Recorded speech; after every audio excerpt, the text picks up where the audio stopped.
No es ninguna novedad que la mayoría de los cárteles que operan en todo el mundo se formaron únicamente para traficar con drogas, pero con la continua creación de nuevos cárteles surgió una seria competencia en el negocio del tráfico. La dura competencia, combinada con los continuos esfuerzos de los gobiernos por mitigar el tráfico de drogas, ha obligado a estas organizaciones criminales a buscar otras fuentes de ingresos. En este vídeo, revelaré 5 negocios ilegales operados por peligrosos cárteles. 5. Tráfico de drogas. El narcotráfico, que a menudo se considera el principal negocio ilegal de los cárteles, consiste en llevar, vender, transportar e importar sustancias controladas ilegales. Las drogas más traficadas son la heroína, la cocaína, la marihuana, la metanfetamina y el fentanilo. También se puede traficar con medicamentos de venta, con receta, pero muchos cárteles están más interesados en las sustancias duras. A lo largo de los años, las organizaciones mexicanas de narcotraficantes se han convertido en los mayores distribuidores de cocaína, fentanilo, marihuana y metanfetamina en Estados Unidos. Mientras que México se encarga de producir metanfetamina y heroína, sus homólogos de Colombia llevan las riendas de la producción de cocaína. Los cárteles de México y China son los mayores productores de fentanilo, un opioide unas 50 veces más potente que la heroína. Aunque Estados Unidos ha puesto en marcha serias medidas de seguridad para reducir el flujo de drogas al país, los cárteles han seguido encontrando formas de contrabandear y distribuir sustancias ilegales sin ser descubiertos. Los diversos métodos de contrabando incluyen el uso de vehículos, barcos, drones, aviones, embarcaciones marítimas, túneles subterráneos e incluso seres humanos. Aunque los coches, los camiones y los barcos han sido las embarcaciones preferidas para el contrabando desde que se tiene memoria, se dice que Pablo Escobar fue la primera persona en emplear el uso de aviones. En 1970, Pablo introdujo su primer cargamento de cocaína en Estados Unidos, utilizando una avioneta. Hacia el final de su vida, Pablo pasó a utilizar 2 submarinos teledirigidos para sus operaciones de contrabando. Cuando se introducen de contrabando en vehículos, las drogas ilegales se ocultan en compartimentos secretos. En los coches, por ejemplo, las sustancias ilegales se ocultan cuidadosamente en el techo, los paneles de las puertas, los neumáticos y los depósitos de gasolina. En casos extremos, se han encontrado drogas en los motores de los coches. Además del transporte por carretera, agua y aire, los cárteles también utilizan túneles subterráneos que se extienden de un país a otro para el contrabando de drogas. En marzo de 2016, las autoridades descubrieron un total de 224 túneles en la frontera suroeste de Estados Unidos. Para evitar sospechas, los contrabandistas también han utilizado camiones de comida y trenes para traficar con drogas. En estos casos, los envíos se envuelven cuidadosamente y se ocultan en cajas. En más de una ocasión, las autoridades fronterizas han descubierto drogas pintadas de verde para que parecieran sandías y empaquetadas en cajas de sandías, aunque la necesidad ha llevado a los contrabandistas a idear numerosas formas de traficar con drogas. Uno de los métodos más antiguos, y quizá el más utilizado para hacerlas cruzar las fronteras, es el uso de mulas. Una mula es una persona que sirve de correo para los cárteles. Se le emplea para transportar sustancias ilegales a través de las fronteras, para que los miembros del cártel no corran el riesgo de ser descubiertos. Las mulas suelen ocultar los artículos transportados sobre su cuerpo o en su interior. El proceso de contrabando de mercancías utilizando el propio cuerpo se conoce como body packing. Para ello, la mula puede adherir los artículos de contrabando a partes de su cuerpo o recurrir a otros medios, como llenar de droga las suelas de los zapatos recortadas y el interior de los cinturones. Algunos cárteles decidieron dar un paso más.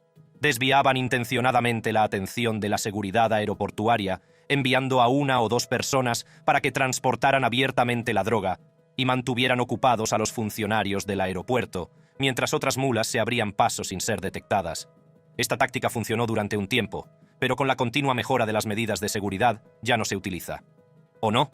Con el paso del tiempo, los jefes de los cárteles se desesperaron por enviar su producto, y cuando fallaron otros medios, las mulas empezaron a utilizar sus tractos gastrointestinales u otras aberturas corporales para transportar la droga.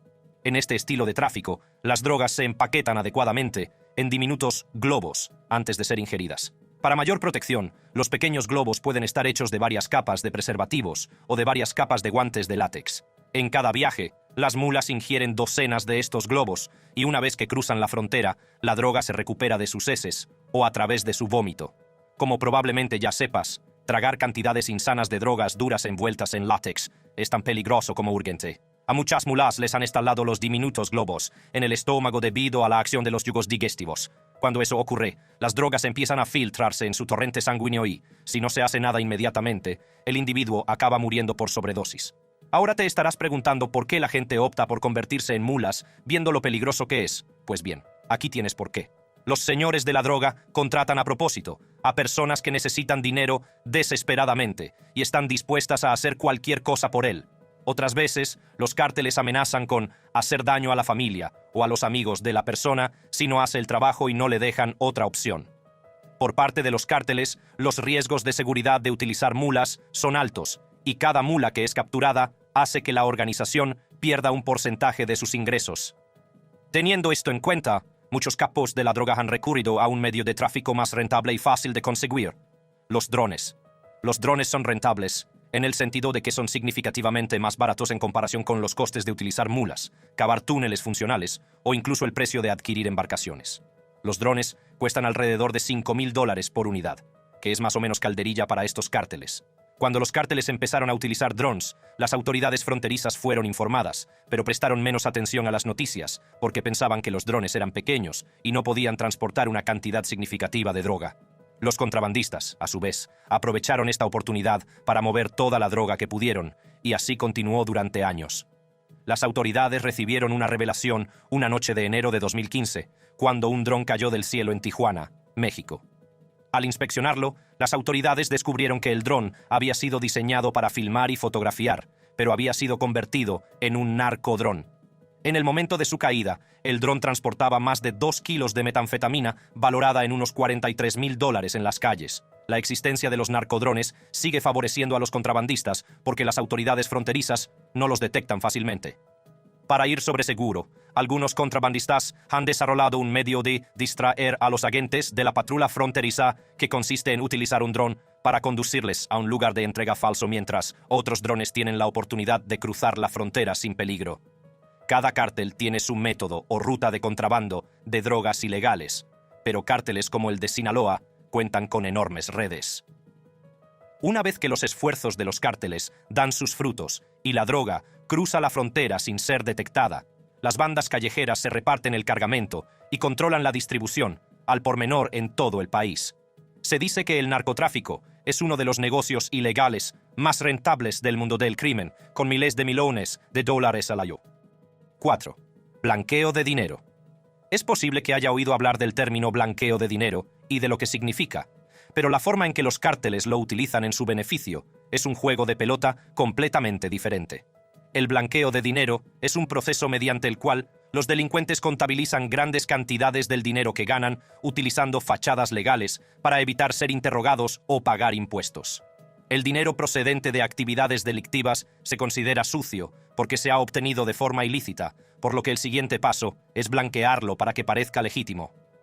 Todas las organizaciones delictivas quieren gastar cómodamente sus riquezas mal habidas, de ahí que el blanqueo de capitales sea una necesidad. Además de hacer que el dinero mal habido parezca legítimo, los miembros de los cárteles también tienen que preocuparse por los peligros de manejar grandes sumas de dinero en efectivo, como ser detenidos por las autoridades o ser robados por cárteles rivales. Para evitar estos peligros, es imprescindible que los delincuentes encuentren una forma de depositar sus beneficios en bancos u otras instituciones financieras sin levantar sospechas sobre su fuente de ingresos. Para blanquear su dinero con eficacia, los delincuentes utilizan estos 3 pasos: colocación, estratificación e integración. Durante la colocación, la organización encuentra la forma de inyectar su dinero sucio en un negocio legítimo. Esto suele hacerse dividiendo una gran cantidad de dinero en partes más pequeñas como depósitos o inversiones. En la etapa de estratificación, el dinero sucio se utiliza en diferentes transacciones legales para encubrir su fuente original. Esta etapa implica el uso de trucos contables para mantener ocultos a los propietarios del dinero sucio. Para la integración, el dinero blanqueado se retira de la empresa a través de una cuenta legítima. El dinero ahora blanqueado entra en la economía como dinero limpio para que los delincuentes puedan utilizarlo para lo que deseen. Permítanme poner un ejemplo típico de blanqueo de dinero en los cárteles. Supongamos que un miembro de un cártel recibe sus beneficios de la venta de drogas y quiere comprarse una casa nueva. Sabe que pagar la casa en efectivo levantará sospechas, así que no lo hace. En su lugar, introduce el dinero sucio en una pequeña lavandería de su propiedad. El dinero se mezcla gradualmente con los beneficios legítimos obtenidos por la tienda y se deposita en el banco. Tras unas semanas de circulación, el miembro del cártel retira el dinero limpio de la cuenta de la lavandería. De este modo, no levanta sospechas al comprar la casa porque, de cara al público, el dinero con el que está pagando fue generado legítimamente por su lavandería. Un miembro de un cartel también puede entrar en un casino con su dinero sucio y utilizarlo para comprar fichas con las que ni siquiera se molesta en jugar. Al final de la noche, le devuelven el dinero en un cheque en lugar de en efectivo. El dinero obtenido al cobrar ese cheque está limpio, por lo que puede utilizarlo para cualquier cosa. Las empresas utilizadas para limpiar el dinero sucio se denominan tapaderas. Aunque estos testaferros dan a las organizaciones delictivas la libertad que necesitan para gastar su dinero, también les reportan importantes cantidades de dinero. Hay 3 tipos básicos de blanqueo de capitales que utilizan los delincuentes: los pitufos, las mulas y las conchas. Un pitufo es un blanqueador de dinero cuyo principal objetivo es evitar el escrutinio de los organismos gubernamentales. Utilizando los 3 pasos del blanqueo de capitales, colocación, estratificación e integración, el pitufo puede ocultar con éxito su dinero al gobierno. La mayoría de las veces, grandes cantidades de dinero se dividen en trozos más pequeños y se depositan en diferentes cuentas bancarias. El pitufo se asegura de que ninguna de las transacciones bancarias sea lo suficientemente grande como para alertar a las autoridades. Por ejemplo, una jurisdicción concreta puede tener un límite de transacciones de $20,000. En este caso, cualquier transacción que supere ese límite atraerá la atención de los reguladores financieros. Teniendo esto en cuenta, el pitufo realiza diferentes transacciones, pequeñas y permanece con éxito bajo el radar. Como he dicho antes, las mulas son personas que se encargan del transporte de mercancías o sustancias ilegales, y aquí se aplica la misma teoría. Las mulas son contratadas por organizaciones criminales para ayudarles a blanquear dinero. Lo único que tienen que hacer las mulas es abrir diferentes cuentas bancarias en distintos bancos y depositar el dinero que les dan los cárteles. Una vez conseguido esto, los miembros del cártel se encargan de mover el dinero de una cuenta a otra. Esta cadena de transacciones hace que parezca que el dinero se utiliza para un negocio u otro. Después de un tiempo de rebotar los fondos en diferentes cuentas, el dinero ya se considera limpio y puede retirarse fácilmente. Muchos de los individuos contratados como mulas por estas organizaciones son personas inocentes que no tienen antecedentes penales y que la mayoría de las veces no son conscientes de la magnitud del plan de blanqueo de capitales en el que van a participar. El uso de sociedades pantalla es quizás el método más popular de blanqueo de dinero en la actualidad. Las sociedades pantalla son empresas que no tienen empleados físicos, actividades comerciales, operaciones ni activos. Sirven sobre todo para recaudar dinero que, a su vez, se utiliza para financiar una fusión o la adquisición de una empresa emergente. Estas sociedades solo existen sobre el papel y su funcionamiento es muy beneficioso para los blanqueadores de dinero. Los cárteles utilizan sociedades pantalla para ocultar su riqueza ilegal y eludir el pago de impuestos. Huelga decir que todos los cárteles están implicados en una u otra forma de blanqueo de dinero. Lavanderías, cafeterías, pequeñas tiendas y clubes sirven de tapadera para el movimiento ilegal de dinero en efectivo. Como ventaja añadida, las tapaderas también reciben dinero para los grupos delictivos. Aunque casi todos los cárteles recurren al blanqueo de dinero en un momento u otro, el cártel de Sinaloa destaca por tener un sistema de blanqueo de dinero bien establecido y complejo. Este sistema implica métodos como el traslado de dinero a través de fronteras internacionales para evitar ser detectado y el uso de empresas pantalla para realizar transacciones. Una de estas organizaciones de blanqueo de capitales, utilizada por el cártel de Sinaloa, fue descubierta por el FBI en 2020. La organización criminal cuidadosamente establecida, presuntamente dirigida por Enrique Dan Esparragosa Rosas de Culiacán, Sinaloa, México, utilizó una red de empresas fantasma constituidas en Wyoming para lavar millones de dólares en efectivo en nombre del notorio cártel. El descubrimiento y la desarticulación de las operaciones de Esparragosa es, sin duda, un paso en la dirección correcta. Pero la realidad es que a los organismos encargados de la aplicación de la ley les queda un largo camino por recorrer. 3. Secuestro, chantaje y extorsión. Los cárteles son famosos por secuestrar a sus enemigos o a cualquiera que ose interponerse en su camino. Los secuestrados por estos motivos son asesinados o castigados como ejemplo para los demás. Aparte de ser un medio para repartir advertencias y castigos, el secuestro tiene otra faceta que es lucrativa. En el lado lucrativo del secuestro, Los cárteles secuestran a una persona e informan a sus familiares o seres queridos de que tendrán que pagar un rescate para recuperarla. En los últimos tiempos, estas organizaciones criminales han ideado una forma más estructurada de llevar a cabo sus operaciones de secuestro. En primer lugar, secuestran a niños pequeños, los torturan y extraen información sobre personas y familias ricas de sus comunidades, potenciales pagadores de rescates. La información obtenida se utiliza para planificar atentados contra estas personas ricas y, posteriormente, los miembros de dicha familia rica o la familia entera son tomados como rehenes. Las víctimas son asesinadas o liberadas, y todo depende de si se paga el rescate. Otra forma que tienen los cárteles de identificar a posibles víctimas es dirigirse a los inmigrantes que intentan cruzar la frontera con EEUU.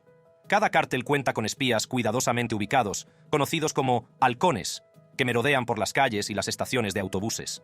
A veces, estos espías llegan incluso a colarse en los albergues de inmigrantes propiedad de ONG. Una vez en posición, los halcones seleccionan posibles objetivos e informan a los cárteles. Los objetivos son secuestrados a punta de pistola y llevados a escondites secretos, donde son registrados y despojados de sus efectos personales. A continuación, se contacta con sus familias. Los secuestradores toman fotografías de las víctimas y envían las imágenes a sus seres queridos como incentivo para que paguen el rescate. También se sabe que algunos cárteles golpean, violan y, en el peor de los casos, matan a sus víctimas. Cuando los cárteles no secuestran y piden rescates a particulares y familias, extorsionan a los empresarios. En lo que se refiere a las empresas, la extorsión puede hacerse de dos maneras, la primera de las cuales es el chantaje. Un chantaje es una actividad ilegal y fraudulenta que suele realizarse mediante la extorsión o la intimidación, con el único fin de obtener beneficios. En México, cárteles brutales como el CJNG imponen chantajes de protección a los empresarios, y este modelo de negocio ilegal se reproduce en todo el mundo. En los chantajes de protección, los empresarios de un lugar determinado se ven obligados a pagar una determinada cantidad de dinero a un cártel que opera en la zona, a cambio de protección, frente a los daños que puedan causar miembros del propio cártel u otros cárteles rivales. Cualquier propietario de un negocio que no cumpla acaba perdiendo sus bienes a manos de los saqueadores o de los miembros del cártel, lo que sirve de castigo por su negativa a pagar. En 1970, Estados Unidos promulgó la Ley RICO, Racketeer Influenced and Corrupt Organization Act.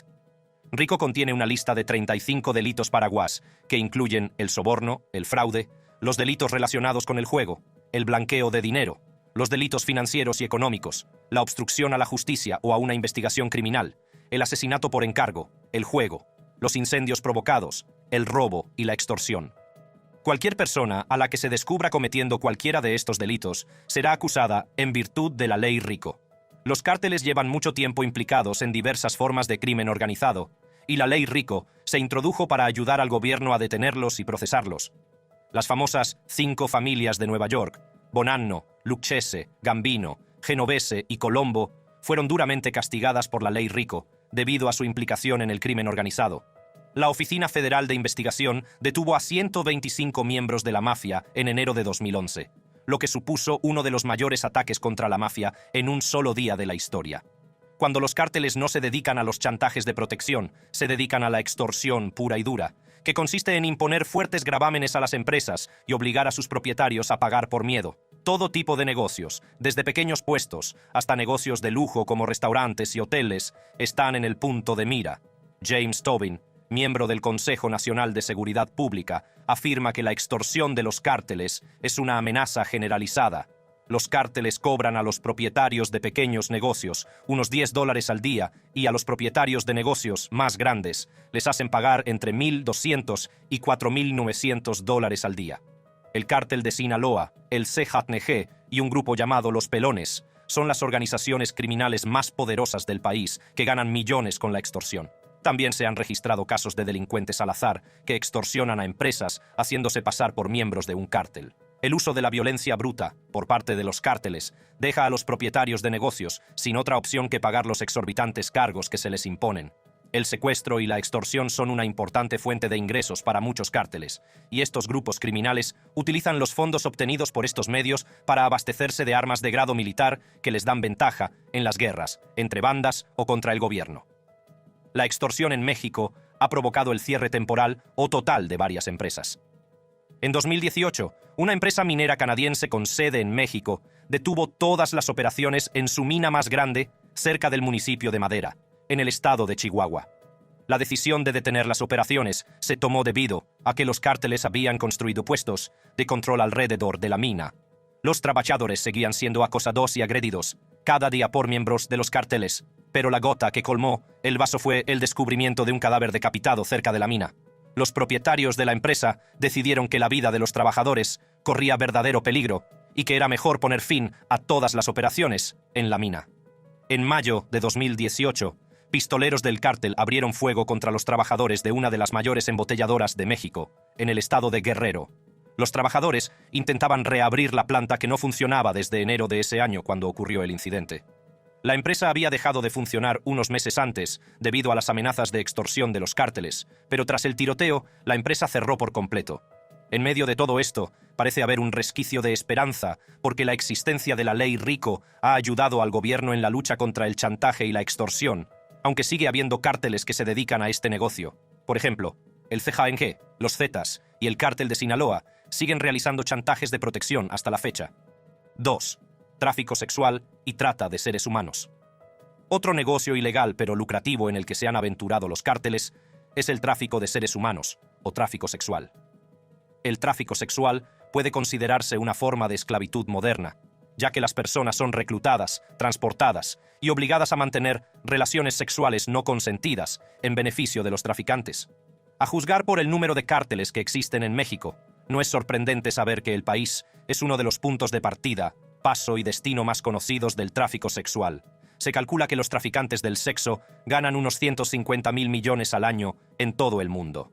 En México, el tráfico de seres humanos está tan extendido que se considera la tercera actividad ilegal más importante después del tráfico de drogas y de armas. Según Santiago Nieto, jefe de la Unidad de Inteligencia Financiera de México, muchos cárteles mexicanos se están aventurando en el negocio de la trata, especialmente los grupos que se enfrentan a un declive en su negocio principal. Cárteles como los Zetas no solo dirigen cadenas de tráfico de personas, sino que también controlan redes, a través de las cuales otras bandas trasladan a sus víctimas. La situación de la trata de seres humanos en México se ve agravada por el hecho de que la corrupción está muy arraigada en el seno del gobierno. Muchos policías y funcionarios han sido sorprendidos aceptando sobornos a cambio de hacer la vista gorda ante las actividades de los traficantes. En lo que respecta al tráfico sexual, nadie está a salvo, porque estos traficantes se aprovechan tanto de locales como de extranjeros. Sin embargo, las mujeres jóvenes, los niños, las personas con discapacidad, los miembros de la comunidad LGBTQ y los inmigrantes ingenuos son las personas más atacadas. Varios hombres también han corrido esta suerte. A algunas víctimas de los traficantes sexuales las engañan, haciéndoles creer que las trasladan a un nuevo lugar donde pueden conseguir trabajos bien remunerados, mientras que a otras las secuestran directamente. Los traficantes suelen recoger a sus víctimas en comunidades pobres, donde la población carece de educación. Convencen a sus víctimas para que abandonen su hogar en busca de mejores oportunidades y hacen promesas vacías de una vida mejor a la familia de la víctima. Estas familias se aferran a las palabras del traficante y animan a sus hijos a hacer el viaje, completamente inconscientes del peligro inminente. Al salir de casa, las futuras víctimas se llenan de esperanzas y sueños, que se ven aplastados por la nueva realidad. Al llegar a su destino, las víctimas permanecen encadenadas en lugares poco propicios para la convivencia humana y solo se las deja salir cuando se las lleva a burdeles, bares y hoteles para que conozcan a hombres que pagan por sus servicios. Tras ser capturadas, las víctimas de la trata son encerradas, utilizadas y maltratadas durante años hasta que escapan o mueren. Y cabe señalar que solo unas pocas personas logran salir con vida. Las pocas personas que escapan de los traficantes sexuales optan por esconderse tras máscaras de anonimato por miedo a ser juzgadas. Sin embargo, algunas víctimas, como Marcela, han salido a compartir sus historias. En 2013, Marcela habló de su terrible experiencia con los traficantes sexuales. Cuando tenía 16 años, conoció a un hombre de negocios supuestamente rico que decía amarla y quería casarse con ella. Le propuso matrimonio, prometió darle un estilo de vida cómodo y se la llevó de su pueblo natal en Veracruz. El futuro marido de Marcela la llevó al barrio de La Merced de Ciudad de México, un lugar famoso por ser un foco de prostitución. Al llegar a la ciudad, Marcela fue obligada a permanecer en una habitación de hotel donde se encontraba con hasta 40 hombres al día. Cada hombre pagaba $15 a su supuesto amante. Tras una semana de cautiverio, Marcela tuvo la suerte de ser rescatada cuando el hotel fue asaltado por la policía. Cuando detuvieron a sus captores, Marcela recibió numerosas amenazas en un intento de asustarla para que guardara silencio, pero se mantuvo firme y llegó a testificar contra ellos ante el tribunal. Marcela es una de las miles de niñas que han sido víctimas de la trata y tuvo la suerte de escapar de ella. Las pocas personas que han sobrevivido a la trata con fines sexuales terminan con problemas de salud mental, enfermedades de transmisión sexual e incluso adicciones a los opiáceos. A menudo les resulta difícil llevar una vida normal y eso, a su vez, afecta a su interacción con sus familias y con la sociedad en general. Sigue siendo extremadamente difícil medir el alcance real del tráfico sexual en México, debido a la escasez de registros y a la naturaleza secreta del negocio. En 2019, el gobierno mexicano registró un total de 658 víctimas de trata de personas, pero es seguro decir que el número real puede ser significativamente mayor. A día de hoy, todos los esfuerzos realizados por el gobierno para acabar con la trata de personas se consideran insuficientes. El tráfico de personas es un término que a menudo se confunde con la trata de seres humanos por muchas razones, y una de ellas es que la mayoría de los cárteles que se dedican a la trata de seres humanos también se dedican al tráfico de personas. No obstante, existe una diferencia significativa entre ambos. El tráfico de personas implica el traslado ilegal de emigrantes a países de todo el mundo, y la principal diferencia entre el tráfico de personas y la trata de seres humanos es que, en el primero, los emigrantes dan su consentimiento a la persona u organización que los introduce ilegalmente. A diferencia de la trata de seres humanos, estos emigrantes pagan por este servicio y están dispuestos a soportar cualquier circunstancia para llegar a su destino. Las personas que pagan para ser traficadas lo hacen para escapar de la pobreza y a menudo buscan empleo, oportunidades y escapar de las penurias. Algunos incluso abandonan su hogar en busca de asilo.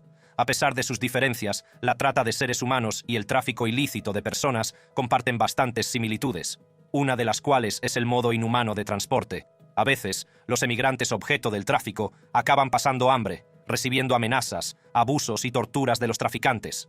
En ese momento, ya han pagado por el servicio y no tienen más remedio que soportar las penurias con la esperanza de llegar vivos a su destino. A medida que aumenta el número de contrabandistas, el precio del servicio sigue subiendo. El coste del contrabando varía según el contrabandista y el destino elegido por el emigrante. Los traficantes cobran hasta $4,000 por trasladar a los emigrantes a través de fronteras como la de México a Estados Unidos. Pero cuando los destinos implican travesías transpacíficas como la de China a Estados Unidos, el coste alcanza los $75,000. En los escandalosos precios que la gente paga por el contrabando influye mucho la creciente complejidad de las operaciones de contrabando. Muchas naciones tienen ahora una seguridad más fuerte, por lo que, aunque el dinero es atractivo para los hombres de Lampa, es arriesgado. En 2003, los traficantes mexicanos ganaron más de $5,000 millones con el tráfico de inmigrantes a Estados Unidos. Décadas después, se puede afirmar que esta cifra ha aumentado considerablemente. En la Unión Europea, se calcula que los contrabandistas ganan unos $4,000 millones al año. En el negocio del contrabando hay grandes operadores conocidos como cabezas de serpiente y operadores menores llamados coyotes. Los grandes operadores, o snakeheads, son contrabandistas cuyo principal negocio es el transporte de emigrantes chinos a países occidentales, especialmente Estados Unidos. El nombre de snakehead, cabeza de serpiente, se debe a que las filas de emigrantes que tratan de pasar de contrabando son tan largas que pueden compararse a las de las serpientes. A pesar de su peligrosidad, los clientes de los snakeheads los consideran guías ingeniosos. Los operadores menores o coyotes son contrabandistas que transportan personas de México a Estados Unidos o de Bolivia a Chile. Los coyotes suelen cobrar menos que los cabezas de serpiente, ya que cubren distancias relativamente más cortas. En los últimos tiempos, los peligros de la trata de seres humanos y el empleo de los servicios de contrabandistas de personas están siendo ampliamente publicitados en un intento de frenar estas operaciones. En respuesta a esto, los contrabandistas y traficantes están recurriendo a medidas más drásticas para mantener sus negocios en marcha. 1. Robo de petróleo. Los mexicanos se refieren a cualquier persona o grupo de personas que se dedican al robo y venta de combustible, diésel y otros productos derivados del petróleo como huachicolero o guachicolero. Alrededor de 2010, la petrolera estatal mexicana, Pemex, sufrió un drástico aumento de los robos de petróleo, cuyos autores eran cárteles que estaban diversificando su negocio. El punto álgido de estos robos se produjo en una zona conocida como el Triángulo Rojo. El Triángulo Rojo abarca diferentes municipios del estado de Puebla como Tepeaca, Palmar de Bravo, Quecholac, Acatzingo, Acajete y Tecamachalco.